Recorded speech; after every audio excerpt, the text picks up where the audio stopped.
This is great. To be at the bleeding edge of the country, we have to start at the center of the country.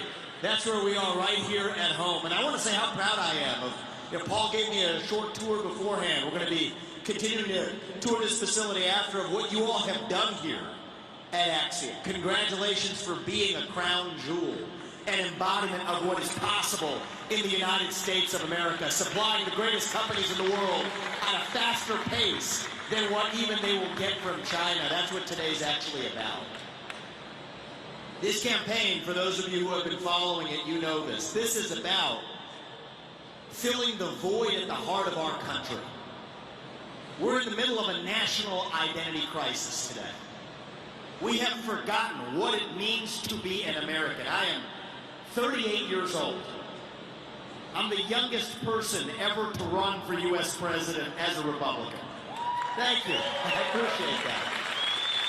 Born and raised in Ohio, the kid of immigrants who came here with almost no money, founded multi-billion-dollar companies, did it while marrying my wife, who would have been here except she's doing surgeries at Ohio State right now, raising our two sons here in Columbus, Ohio, following our faith in God. That's the American dream. I am genuinely worried that that American dream will not exist for our two sons and their generation unless we all step up and do something about it. We're in the middle of a national identity crisis where we have to answer that question of what does it even mean to be an American today? You ask people my age that question, you get a blank stare in response. That is the vacuum. That is the void. Now, I've talked in other settings about the revival of core American ideals, meritocracy, the pursuit of excellence, free speech and open debate, self-governance over aristocracy. I think 80% of people in this country easily agree on those basic ideals.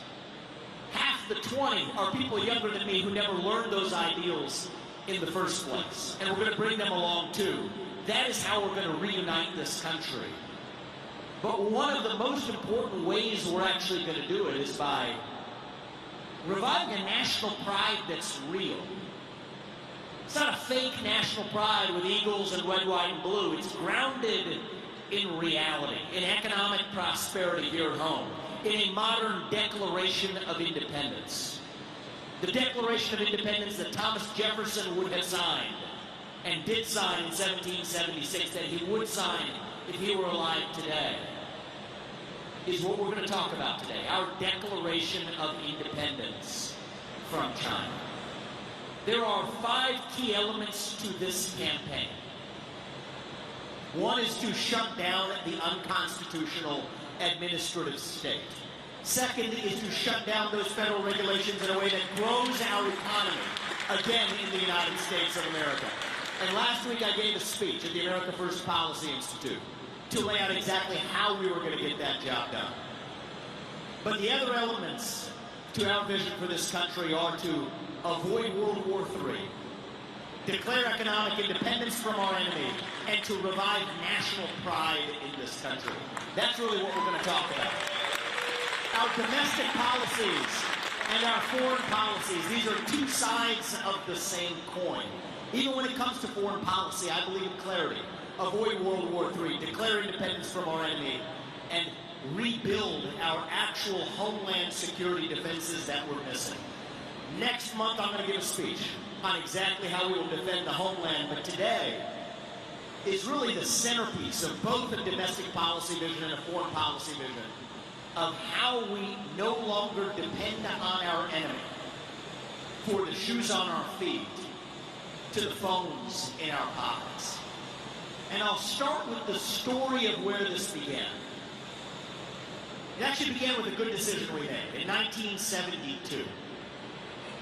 When Nixon made a decision that he had to make, that was the right decision in his time, when we were in the middle of the Cold War with the USSR. What did he do? He made the decision to reopen trade relations with China. And it's really important to understand the history of how we got here if we're going to find our path forward. What happened was the USSR was our main adversary in the Cold War. And Nixon recognized then, as I think we ought to recognize today, that the alliance between China and Russia was the single greatest threat to U.S. military might in the Cold War. So he made an unconventional decision. We didn't trust Mao Zedong, but we trusted him to follow his self-interest. And Nixon did a deal with Mao that nobody else believed was possible, to say we were going to reopen relations with China as a condition for pulling them away from the USSR. And that was one of the pivotal events that 20 years later led us to the end of the Cold War. It's worth recognizing that even the mistakes that we make often begin with decisions that were the right decisions at the time they were made. But then we had a bipartisan consensus in this country that took that vision in the wrong direction. In the 1990s, we had a bipartisan consensus in the United States of America around a philosophy known as democratic capitalism in the U.S. This was a new movement. Not putting this today is not a partisan speech. It's not about Republicans and Democrats. It's an honest American reflection. A bipartisan consensus in the 1990s that we would then take the further step of admitting China to the World Trade Organization and to adopt the wish that we were going to use capitalism as a vehicle to spread democracy to places like China. That we were going to export Big Macs and Happy Meals, and somehow that was going to export our values to the CCP. Well, that's where we lost the plot. China realized they could actually play that game in reverse. We thought we could use our money, trade with China to get them to be more like us. What they realized is that they could use access to their market, their money, to get us to be more like them. Or one step worse than that they could use our money to get us to be more like them. So if you have any doubt about this, I'm going to walk you through how deep this plot runs. Xi Jinping, when he is pressed by the UN or other bodies on the human rights crisis in Xinjiang, where there are over 1 million Uyghurs enslaved in concentration camps, subject to forced sterilization, communist indoctrination, and worse, in what is one of the worst human rights atrocities committed by a major nation since the Third Reich of Germany. What does he say? The U.S. is no better, he says, because Black Lives Matter, BLM, proves that the U.S. is no better on human rights. Their top diplomat, Yang Jiechi, came to the Alaska Summit in the last couple of years, where he looked Tony Blinken, our Secretary of State, in the eye with an opening speech where he said, China wants to see the U.S. do better on human rights and to stop slaughtering, that's his word, stop slaughtering black Americans. Now, this would be laughable if it weren't for the fact that our own companies in the United States of America lend implicit credibility to those claims. Take Nike, reflecting on the sins of slavery 250 years ago in the United States, without saying a peep about its reliance on China and actual slave labor today to sell $250 sneakers to black kids in the inner city who can't afford to buy books for school. Can't have it both ways. Now Nike says it is a company. John Donahoe, the CEO, his words, not mine. A company of China for China. Take Disney.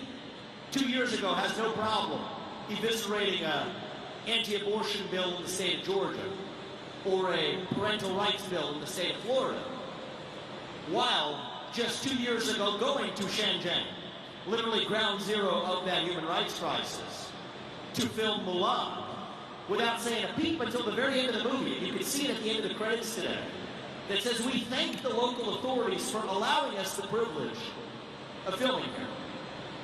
Our fellow Ohioan, former Ohioan at least, LeBron James, who famously derided Daryl Morey, the general manager of the Human Rockets, for daring to say, fight for freedom, stand with Hong Kong. Nike, BlackRock, Airbnb, JP Morgan Chase, the story is the same. because it's not even their fault. It comes down to money. The Chinese Communist Party builds a great Chinese wall that stops you from entering the Chinese market if you criticize the CCP. But they will roll out the red carpet if you criticize the United States. Take BlackRock, the first asset manager ever to be granted as a foreign asset manager the right to sell mutual funds in China. How did they get it? It was only after BlackRock's CEO, Larry Fink, lobbied in the United States for lowered listing standards for Chinese companies in the U.S. Now, is it any mystery that the same company that tells U.S. firms like Exxon and Chevron and countless other companies that they have to reduce emissions, including Scope 3 emissions here in the United States, does not say a peep as a shareholder of PetroChina on the other side of the world, even as they apply no emissions caps on the other side. This is not an accident, and it's exactly what happens in the United States when we are dependent on our adversary for our modern way of life. We sang the siren song of saying that this is actually about global capitalism. That we're committed to capitalism. And make no mistake, I am an unapologetic defender of capitalism, true capitalism, as the best system known to man to lift us up from poverty. That is the American way of life. That is the story of Axiom Plastics. That is the story of the American dream that so many of us have lived.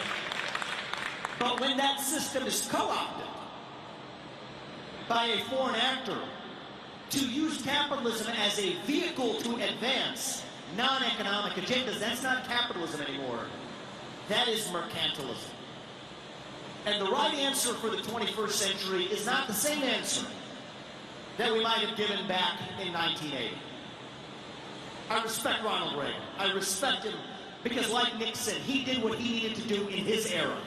He slashed regulations, opened up trade, embraced global capitalism at a time when that was what was required. That is my favorite Republican president of all time, Abraham Lincoln, famously said it. The dogmas of a quiet past are inadequate to the stormy present.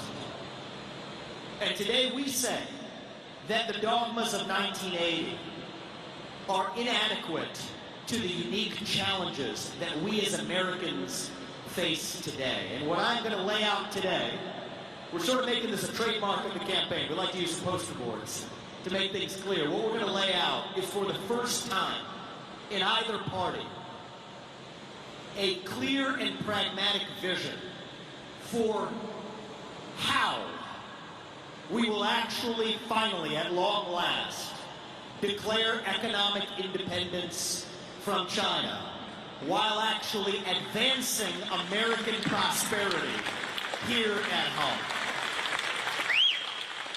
This isn't a wish list. This is what we are actually going to get done in this country. There's 4 elements to it. First is to declare independence from China.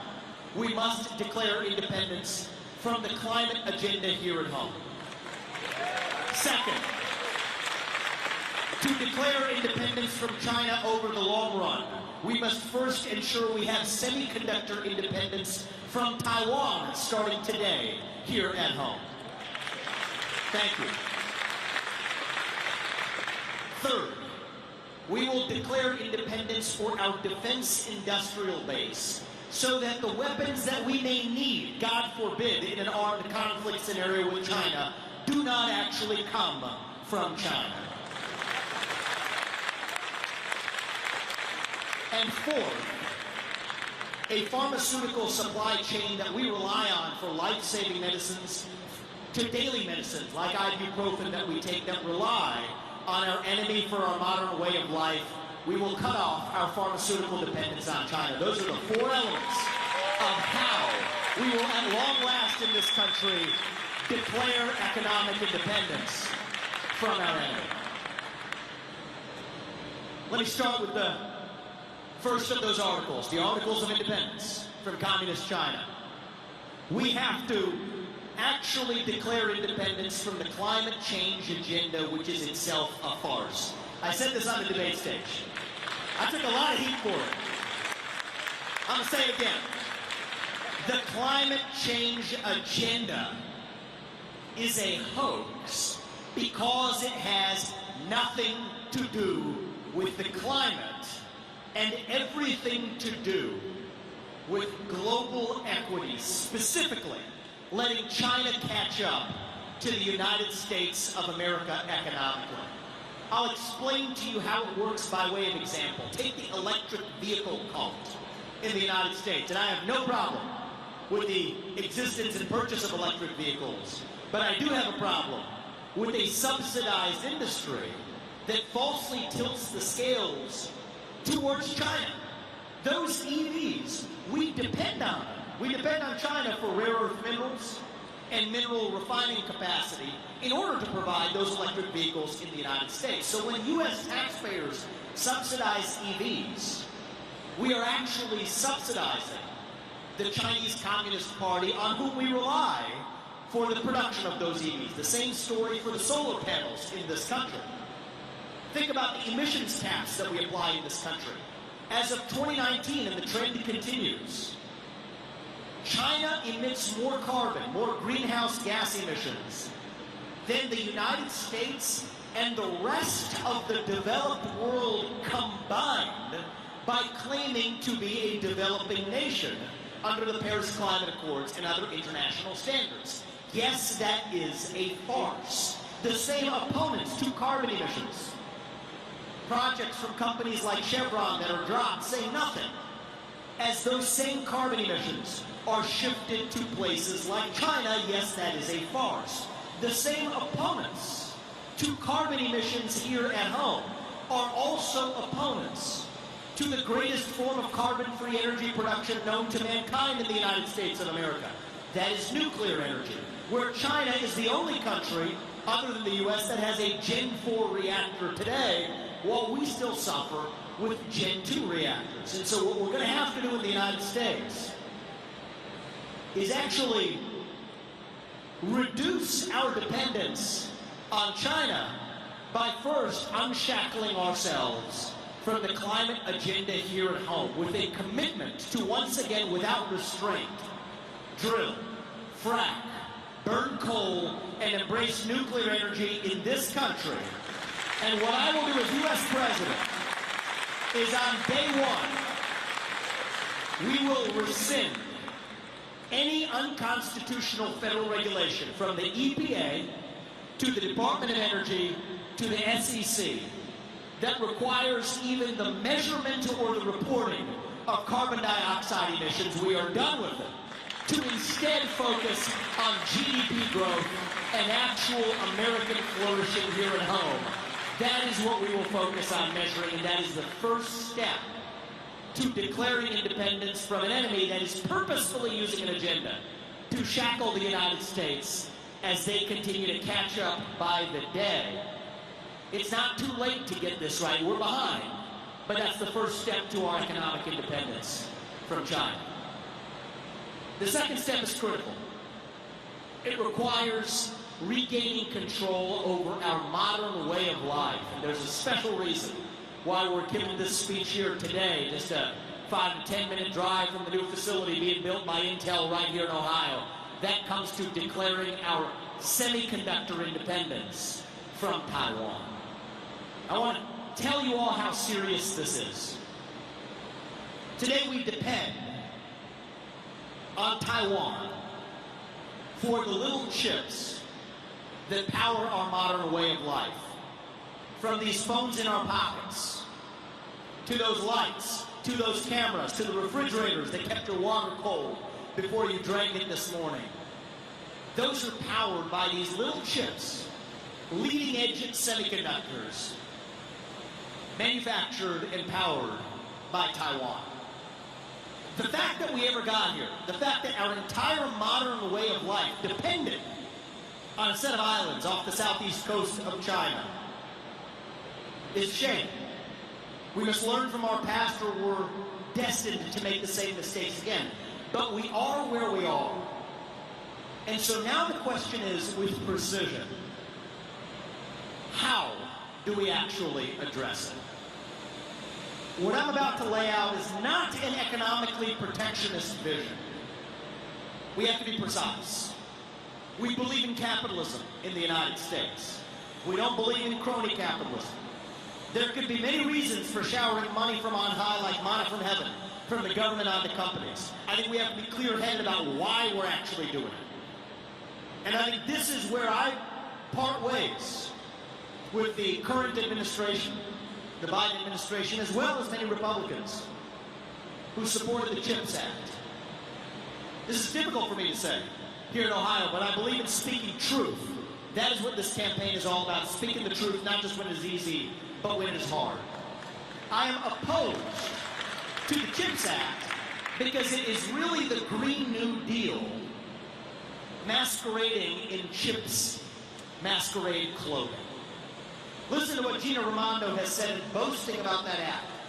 Child care requirements for companies. I mean, I love child care, but the government shouldn't be foisting that onto a select group of companies in their supply chains as a condition for getting federal money.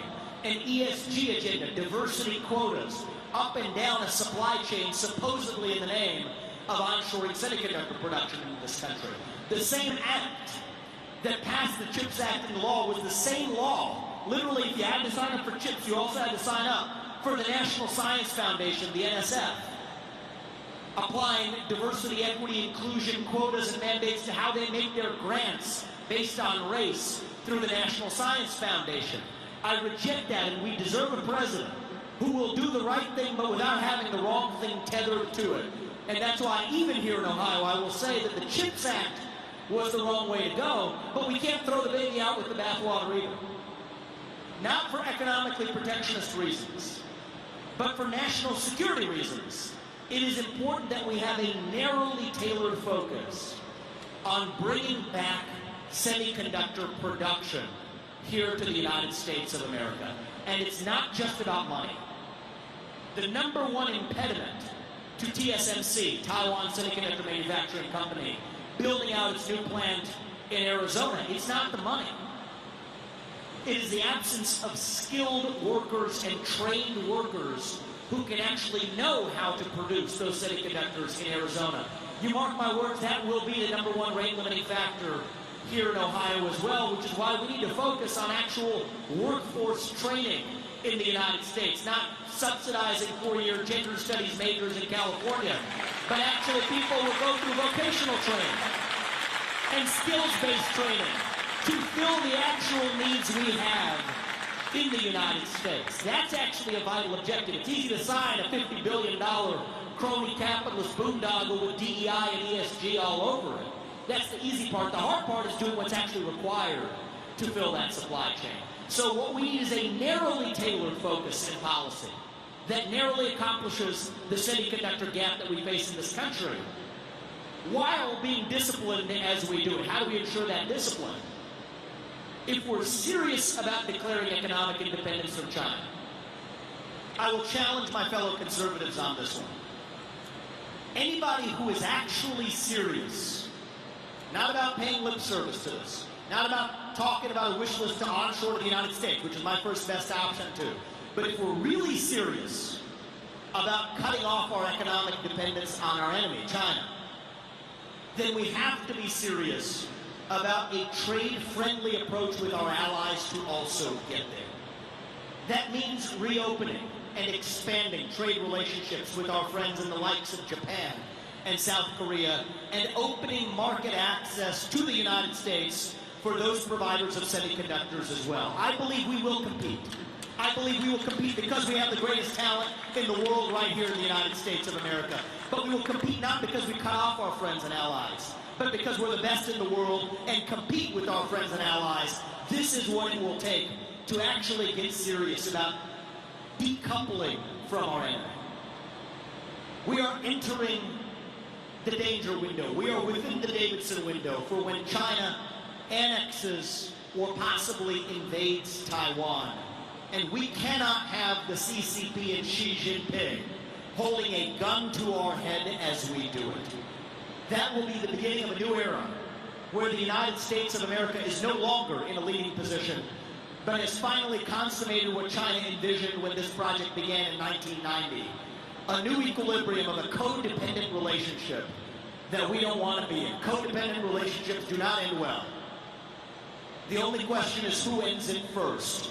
The sooner we end this, the better for us, and our way of getting there starts with semiconductor independence, starting in places right here in Ohio, not with crony capitalism and begging the government with the dowries required in that marriage with the government, but instead through discipline, saying that we will do it for our national security while opening up trade and embracing competition with our allies. That is how we shore up our semiconductor supply chain and ensure that Xi Jinping will never lord over us. How we actually live our daily lives in the United States of America. And you mark my words, if we do this, I believe in 5 to 10 years, it is possible that the United States, like Taiwan does today, will lead the world in our own production of leading-edge semiconductors that we export to the rest of the world. That is what is possible if we truly believe once again in American exceptionalism. Thank you. Now, the third area where we're going to have to lead is shoring up our defense industrial base here at home. Here I'm going to lay out some sobering truths. Today, in order to produce our naval capacity, our Air Force capacity, our Department of Defense has identified 35 critical strategic materials to our military supply chain. For 16 of them, China is the leading producer. For 22 of them, the United States has no primary production in this country. Just last week, the CEO of Raytheon, a military contractor, was begging with politicians and potential policymakers, folks like myself and others, who will be leading this country, to play nice with China because they can't make F-35s. They can't make even ships or other production that we need in the United States without depending on China. Think about how little sense this makes. If we're investing in our own military and defense production capabilities, why exactly are we doing it? We're doing it to protect and prevent against, God forbid, a conflict scenario in the United States. Now, who's our top adversary today? It's not the USSR. That fell back in 1990, as some seem to forget. Our top adversary today is Communist China. So what do you think is the first thing Communist China is going to do in a scenario where we end up in a conflict with China? To turn off our defense industrial base, which they control, the very weapons that they don't want us to use to strike China. This is the mistake. Each Virginia-class attack submarine today requires 9,200 pounds. Every F-35 needs 920 pounds of rare earth minerals that come today from China. Our greatest adversary is also our greatest supplier of the very military equipment that we build to deter that adversary. And just to put this in context, we did not depend for one iota of our military-industrial supply chain with the USSR in the last Cold War. Ronald Reagan himself would be rolling over in his grave and is today, knowing that we depend on our adversary for our own defenses. So the right answer is we have to invest in our own defense industrial base. Today I'm announcing, first of all, a commitment that I think we have to make as Americans between now and 2032, getting us through the Davidson danger window, getting us through the window where we will hit our neighbor in naval capacity and otherwise. A commitment to a floor of 4% of U.S. GDP spent on military expenditures to defend our own homeland where our defense capabilities are badly lacking. And this is not going to be a military expenditure to fight foreign wars that don't advance U.S. interests. How are we going to get that money? Here's the answer. We have spent $3 trillion, over $3 trillion, in wars spanning Afghanistan to Iraq over the last 20 years that did not advance U.S. interests. Tens of thousands of American lives lost in foreign wars that did not advance American interests. To what end? 20 years later, the Taliban still in control in Afghanistan. 20 years later, a regime in Iraq that is still unfriendly to the United States, weak, vulnerable to Iranian encroachment. Just in recent weeks, Ohio's own sons and daughters in our own National Guard coming back from deployments to Iraq. Here we are, 20 years later. We have to learn from our past mistakes in order to avoid repeating them. Where our military investment really needs to go is to defending our homeland itself. Cyber defense capabilities that are lacking today. Super electromagnetic pulse capabilities that are lacking today. Electromagnetic pulse attacks that could take out our electric grid in a matter of days. 60 Chinese transformers embedded into the U.S. electric grid today. Nuclear missile defense systems that are lacking in an era of hypersonic missiles. Space-based defense capabilities that are lacking in an era where China and Russia both have space-based offensive capabilities against the United States. Border defense capabilities, where we are using our own military to defend against an armed invasion across somebody else's border in Ukraine, where we were not using our own military to defend against our own southern border, facing an armed invasion here at home. That is wrong.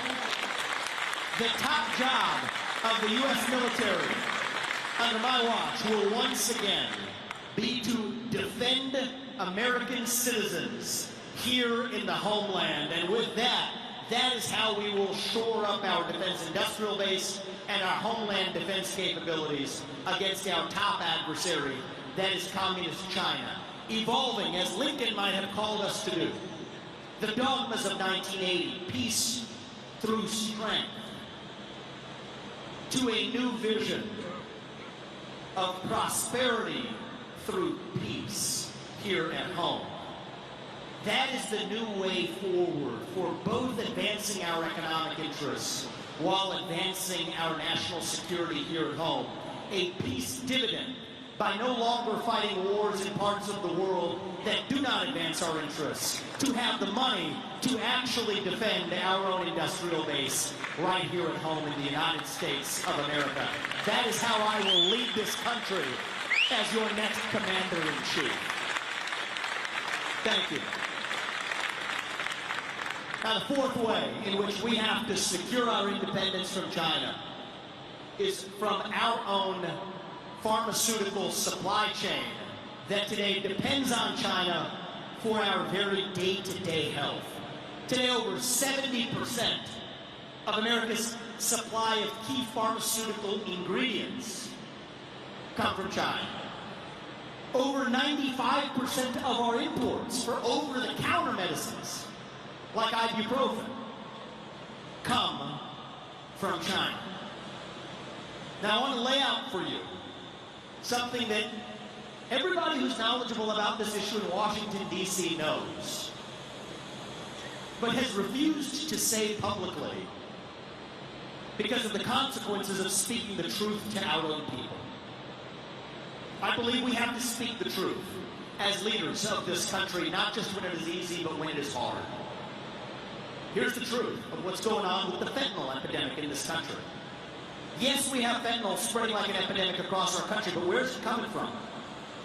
Today, as we speak, I'm not making this up, the key synthetic precursors for making fentanyl come from, you can't make this stuff up, come from Wuhan, exported to the Mexican drug cartels at cheap prices that are making synthetic fentanyl south of our own border with the aid, in certain cases, of Chinese chemists south of our own border, lacing fentanyl into other drugs, unknowingly for the people who take them here in the United States. There are between 80 and 100,000 deaths that are going to happen in this country due to fentanyl poisoning, most of which illegally crossed the southern border, much of which was made with Chinese precursors, in what is a one-sided opium war that we fail to acknowledge actually exists. You cannot win a war if you don't recognize that you're actually in one. I'll tell you the story of two parents who I met actually in one of my travels to Iowa.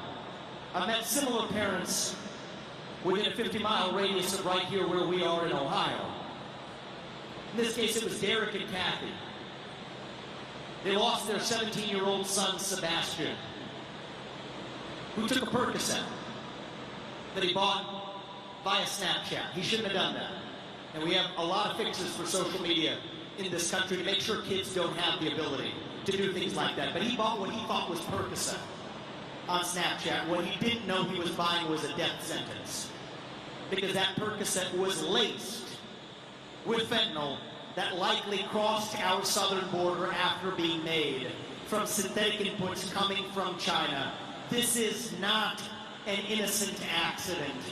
This is intentional. And you mark my words today. This is the part you're not supposed to say, but which is true, and we must acknowledge to get serious about decoupling our pharmaceutical supply chain with China. If we are in a conflict scenario with China, God forbid, the same country that unleashed hell on the world with a man-made virus from a lab in Wuhan, the same country that from Wuhan is sending synthetic precursors of fentanyl to Mexican drug cartels to lace other illegal pharmaceuticals with said fentanyl that are killing tens of thousands of innocent American young men and women today, will be the same country that could lace our legal pharmaceutical supply chain with poison, including fentanyl as well. That is not a fate that we can abide. Yet today, that same country that unleashed hell on the world with COVID-19 with a man-made virus, that same country that's waging a one-sided, illicit opium war, lacing fentanyl into other drugs crossing the border illegally, is the same country that we depend on for 95% of our imports, for our over-the-counter medicines that we take every day. This is unacceptable. And the only way we're going to fix it is by a combination of onshoring that production here to the United States, including through radical reform of the FDA, which makes that much more difficult here in the United States than they should. That is the administrative state here at home.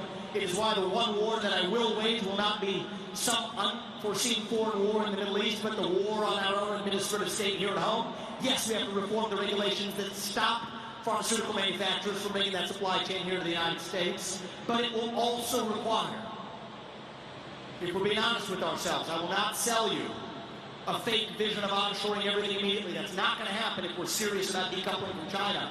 It will also require expanded relationships with India. And I'm not just saying that because my name is Vivek Ramswamy, I promise.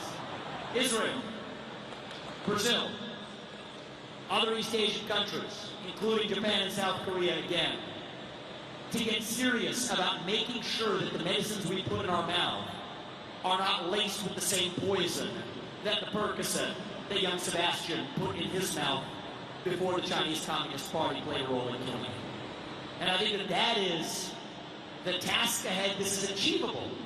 But we can't fall into the trap of just saying that we're going to instantly onshore that. We have to have a combined, mixed strategy of onshoring it by deburdening ourselves with the FDA and other regulatory burdens, while also expanding our trade relationships with those other countries, such that our vision will be by 2032, the 30 billion doses of anti-inflammatories like ibuprofen that we take every day, we will be able to take them without having to think twice about whether we're being poisoned by our enemy for our modern way of life.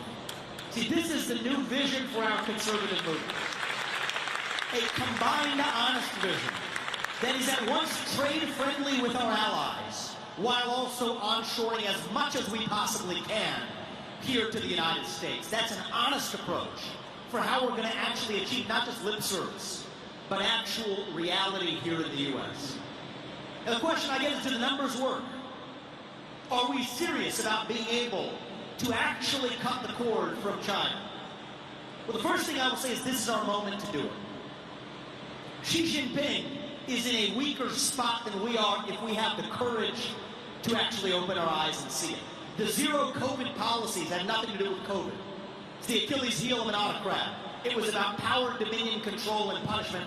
This is why China's economy is languishing today. So if we have a U.S. president who's serious about sitting across the table from Xi Jinping with a spine and actually saying with authority, unless you play by the same set of rules, unless you stop stealing our IP from our companies, enforcing data and technology transfers, unless you stop turning our companies into lobbying pawns, unless you actually play by the same set of rules, abiding by the same standards we agree to, then we're cutting the cord. You will not buy land in this country.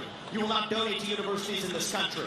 You will not turn companies into your Trojan horses. Our companies will not expand into your Chinese market. You want to know what's happened? He's going to have to fold because they're in a weaker spot than we are. But it is when you are most willing to make a sacrifice that you won't actually have to make one at all, because the numbers are on our side. Even South Korea, of the total amount of electronic exports, this is one area this is impossible, our reliance on China for electronics. Of South Korea's total exports in the area of electronics, the U.S. only accounts for 10% of it today. So we have capacity, both in the form of our allies as well as production here in the United States, that absolutely can fill that gap. The question is, do we have a president of the United States that has the spine to actually see it through? Take Chile. It's the third largest producer of lithium. We rely today on China for our lithium.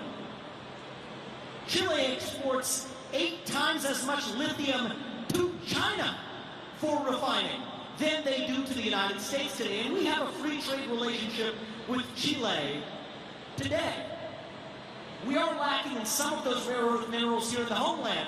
But even though 40% of those rare earth minerals come from China, 25% are enjoyed by nations like Brazil and India. So once again, this is doable. The idea that we cannot depend and that we cannot decouple from China, that it would hurt Americans here on American soil, that is a farce that we've been fed by largely Chinese-fed propaganda served up to us on a silver platter by both parties that have been lobbied effectively by the CCP. But if we see the facts, we know what's possible. And the standard I use is what young Thomas Jefferson would say if he were alive today. He's my favorite president. I can take a lot of flack for that, but that's for another day. He was 33 years old when he wrote the Declaration of Independence. I'm an old man by comparison. He invented the swivel chair while he was at it. The swivel chair that we sit on today was invented by Thomas Jefferson while he was writing the Declaration of Independence.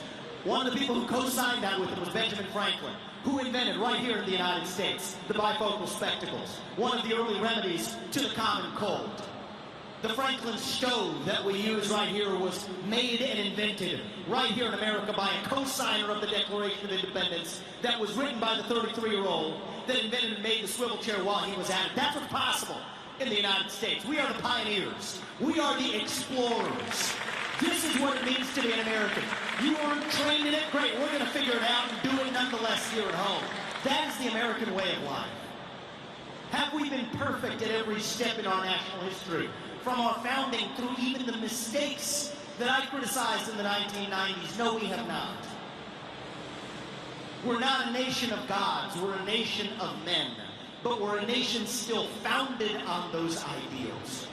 And I would rather live in a country that has ideals and falls short of them, and that they will call a hypocrite for that, than a country that no longer has ideals at all. Nobody calls China a hypocrite, because to be a hypocrite, you had to have the ideals in the first place. But our worst hypocrisies, and even our worst mistakes, even the ones I have criticized today, our worst mistakes and our worst hypocrisies are still our best evidence that we still have those ideals in the first place. America is not founded on perfection. We are founded on the pursuit of perfection, the pursuit of a more perfect union, the pursuit of liberty, equality, and justice for all. That is the dream that won the American Revolution. That is the dream that reunited us after the Civil War. That is the dream that won us 2 world wars and the Cold War. That is the dream that still gives hope to the free world today. And if we can revive that dream of Thomas Jefferson from 1776, then nobody in the world, not a nation, not a corporation, not a virus is going to defeat us. That is what American exceptionalism is all about. And that is what we together will revive to save this great nation. Thank you all for coming today. May God bless you. God bless your families. And may God bless our United States of America. Thank you. Thank you. I appreciate it. We're going to open this up. We're going to give a few of you a chance to ask some questions. I want to hear from you right here at home in Ohio. We're going to open this up for a couple of questions, and then we're going to wrap this up. Thank you very much. Thank you for coming today. I just wanted to say, first of all, cytosine mixed with fentanyl is now called Trank, and that's what's coming over the border right now. We exposed this on my show. I have Jason Jones and Tom Homan, Border 911, and we constantly expose this at least twice a month about what's coming across the border, the kind of drugs that are getting into kids' hands in this country. Yes. And it is disturbing because we watch the footage and people don't seem to think it's going to hit their doorstep. We'll take a big whiff. Right. If you think you're too far north, it is coming to your doorstep. Jim, I will tell you one of the most difficult moments on this campaign. One of the hardest things we've done. I mean, giving speeches like this is the easy part. The hard part is actually every state we're going to, we're sitting down with parents who've lost their kids to the fentanyl epidemic. I told you about the 2 parents in Iowa. That was the second trip I took, actually. That was the second time. The first time, actually, I sat down with a group of parents in South Carolina. And I think I was just beginning to process it, but I think there was something about it where I think one of the mothers there, I think she was looking at me. Maybe I regretted if this was the case. Maybe she felt I was distracted or it didn't land with me. We had the round table. She came up to me. She put her hand on my shoulder. She said, "Listen up. You've got 2 kids." I said, "Yes, I do. If you don't fix this, you are next on the list." And that landed with me. That stuck with me. This is not somebody else's problem. This is not discriminating between black or white, rich or poor, man or woman. It's spreading across our country like an epidemic. And it's different than the other drug addiction problems we've seen. There is a demand side to this. We have to have the courage to address that. I will never be the person who points the finger at somebody else as a substitute for looking in the mirror. We have a mental health epidemic in this country. We have a demand side problem. We have a hole the size of God in our hearts. And if God or nation does not fill that hole, some other poison will instead. That is true. And we have to have the courage and honesty to admit that. It's not just somebody else's problem. We got to look in the mirror too. But in this case with the fentanyl, it is different because this is intentional. This is an adversary purposefully weakening us, using the Swiss cheese of a southern border that we have to infiltrate our country and weaken us from within. And so I've said that instead of protecting somebody else's border halfway around the world that does not advance our interest, we will use our military to protect against the armed invasion across our own southern border. And you mark my words, it's like a water balloon. You squeeze it in one place, skate to where the puck is going, it will show up on our northern border next. We will have to be willing to do that for our northern border too. That is what it means to stand for the rule of law. Thank you very much for that question. Appreciate that. Hi, Vivek. First of all, I sent you a message inviting you for lunch or breakfast on me. I work down the street at Kona Craft Kitchen on Longshore. Thank you for that. I appreciate it. Thank you for I being here. reiterated it to some of your coworkers. We will come sometime. Will you sign my book? I will sign your book. Thank you. Well, come on up here. As I'm signing that, we'll take the next question. Thank you. I'm so glad you're here. Thank you very much. Hand the question to young man right here. I like young people coming out on Thursday morning. I love that. I got a little bit of a hypothetical question. If you were in charge of the primary debate system, what would you change about it? The primary debates that we're having right now. Yeah, would you have more, less, how long? Oh, interesting. Exactly. So first of all, the next step, thank you very much, Joe. The next debate is actually next Wednesday. So interesting timing. So listen, my view is, I don't complain about the game. Okay? You don't hate the game, you play the game as it's served up to you. People do this with the media. I mean, there's a lot of things I would change with, some of these are good people in the back. I don't mean to, not them personally, but media's broken, okay? But we still show up and I go on any network. Left wing, right wing, doesn't matter. Is the playing field even? No, it's not. Is it a fair system? No, it's not. We talked about China for an hour today. If I'm not willing to sit across the table from Don Lemon or Chuck Todd or whoever else it is that, those two guys aren't in their seats anymore, but whoever that is, right? Whoever it is, if I'm not willing to sit across the table from Don Lemon, I'm not ready to sit across the table from Xi Jinping. So we got to practice what we preach. So, yeah, do I have some issues with how things are done in the political process? Yes, I do, but I'm not going to sit here and complain about it. Hardship is not a choice. Hardship is something that happens. Victimhood is a choice, and I refuse to be a victim. We will be victorious, and I predict we will be victorious, including next week on that debate stage. And those aren't even my real opponents. We will be victorious next November against whichever puppet the Democratic Party puts up to revive this nation. Thank you very much. I appreciate that. We'll go to the back there. Hi there, my name's Josh, and we were in fact just driving across the country from Pennsylvania back to Indiana where we live, and we're listening to a bunch of clips online and them trying to beat you up on MSNBC and all those. Incredible. Thank you. But, so we were so surprised we looked, oh, he's 20 minutes away, let's go. So here we are. So my question isn't awesome. related. I love that story. It isn't related so much to the foreign policy, though I love what we're hearing about that. What about taxes in this country? I'll make it real easy, okay? Two things I'll say before I give you my plan. I'm never somebody who will make a false promise. So most of my agenda that I've focused on, from shutting down the administrative state to declaring independence from China, this is what the U.S. president can do. Keep us out of World War III, revive national pride, unlock the regulations that hold our economy back under the executive branch. This is the mistake most presidents make. They focus on the legislative agenda first. You all might remember this. My friend Donald Trump promised it. Repeal and replace Obamacare. 8 years later, did it happen? No, it did not. It is a false promise if it's contingent on Congress. So everything I'm telling you we're going to get done, we're actually going to get done because I don't need to ask Congress for permission or for forgiveness. Now, I do have a legislative agenda. We're going to get to that after we deliver the wins that I've laid out.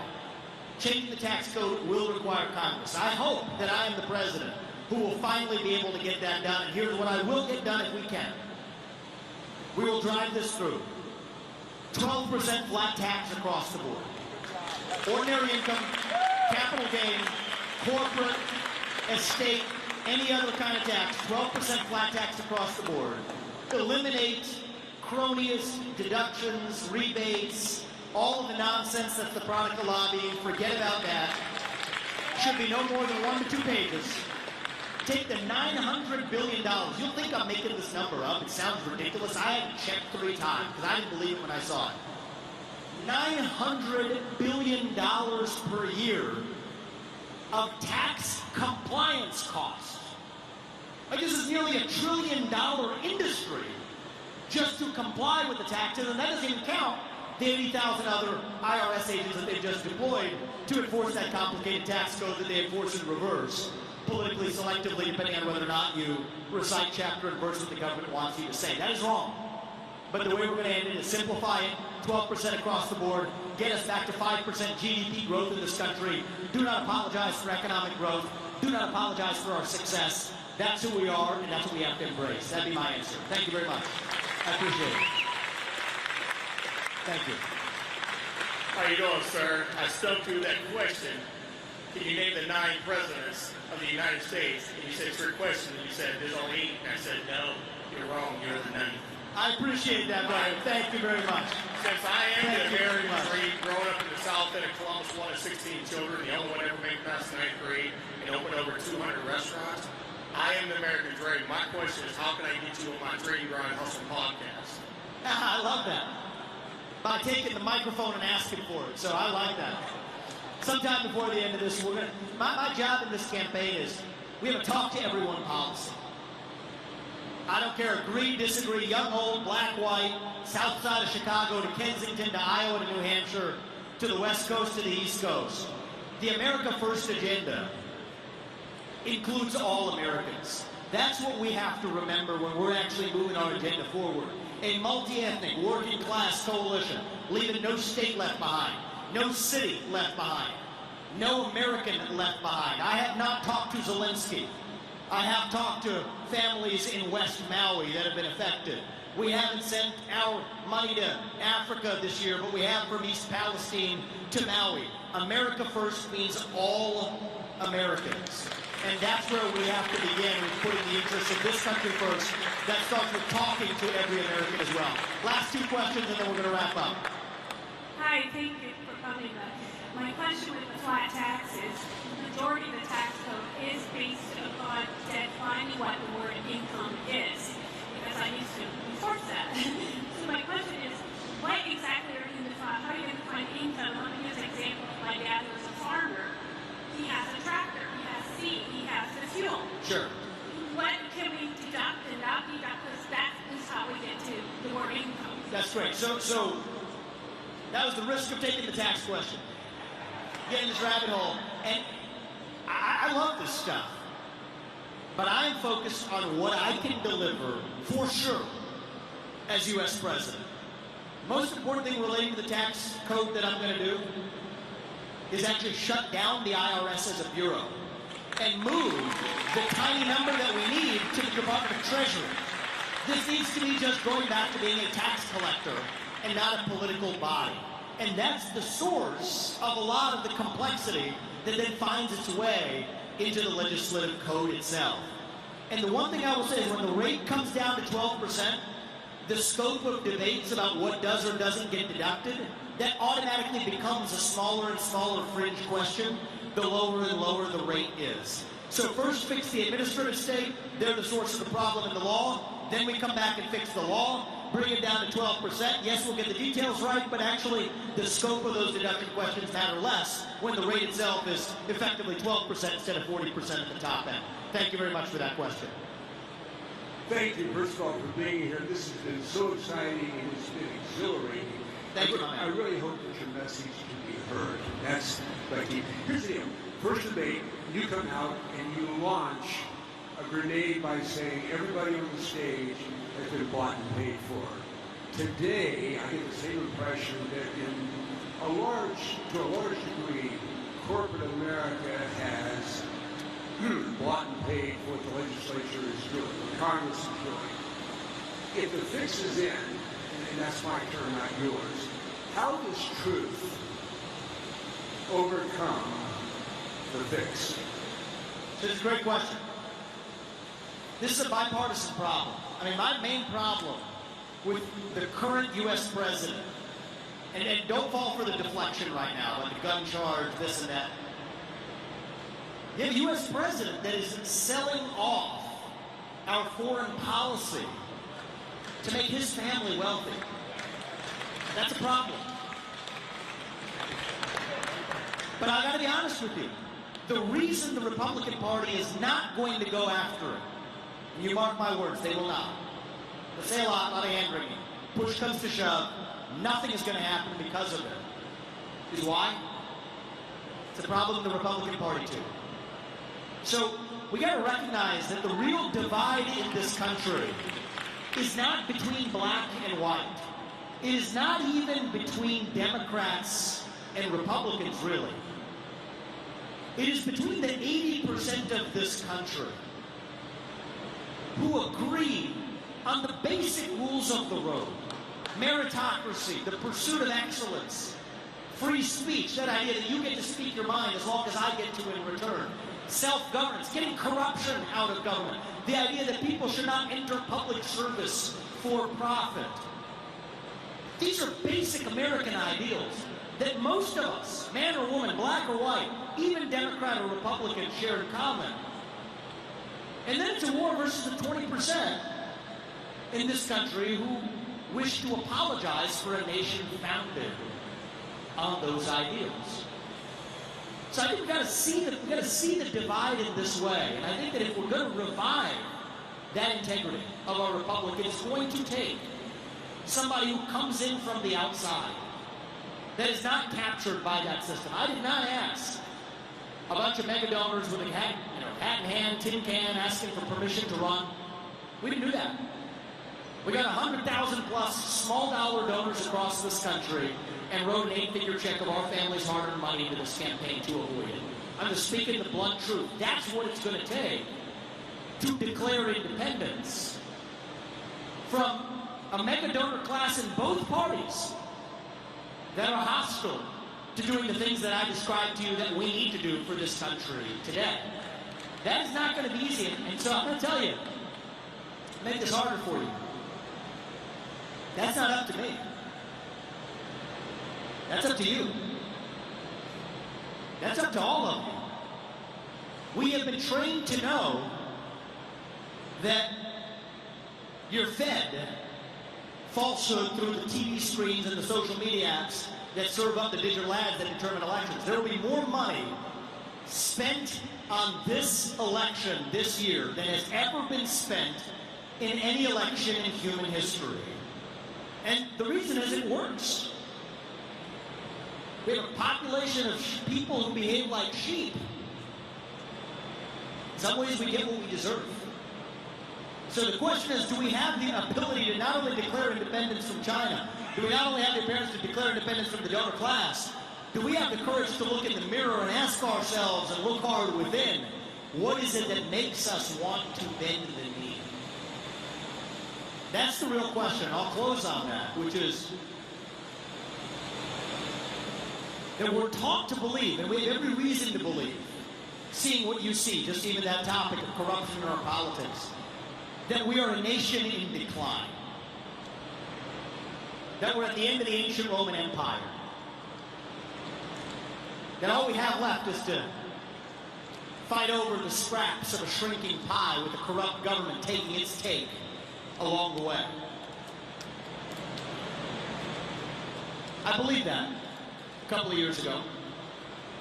I signed her book. I wrote my second book. I was in a pretty dismal mood when I wrote that book, for those of you who read it. I'm on the other side of that, though. I don't think we have to be that nation in decline. I don't think we have to be ancient Rome. I think as a country, right now, we're really all a little young, actually. Going through our own version of adolescence. Figuring out who we're really going to be when we grow up. And when you view it that way, it makes sense again. Right? You go through your adolescence, you lose your way a little bit, you make some mistakes, you do some bad things. You lose your self-confidence. I did. Certainly, many of you probably did too. But we are stronger for it when we get to our adulthood on the other side. So no, I don't think we have to be that nation in decline. I think the truth is we can still yet be a nation in our ascent. Maybe the early stages of our ascent. Maybe we're not even yet at base camp, on our way to that mountaintop. Still that country where stories like Axiom are possible, started here and everywhere else. This isn't a long time ago, 2012. Just a decade ago they got this started. But what's exceptional about this story is that it's not exceptional. It is the norm. I'm the kid of legal immigrants who came to this country with no money, founded multi-billion-dollar companies of my own. Mark Kwame, I'm looking around at many of you in the audience today. That is not my story. That is not Axiom's story. That is your story. Still that country where we will tell our kids in good conscience and mean it that the United States of America is still that country where no matter who you are, or where your parents came from, or what your skin color is, or how long your last name is, in some of our cases, that you get ahead in this country with your own hard work, your own commitment, your own dedication, and that you know what, you are free to speak your mind at every step of the way. That is the American dream. That is what we are running to. And that is what we together will revive to save our great nation. Thank you all. God bless you. God bless the state of Ohio.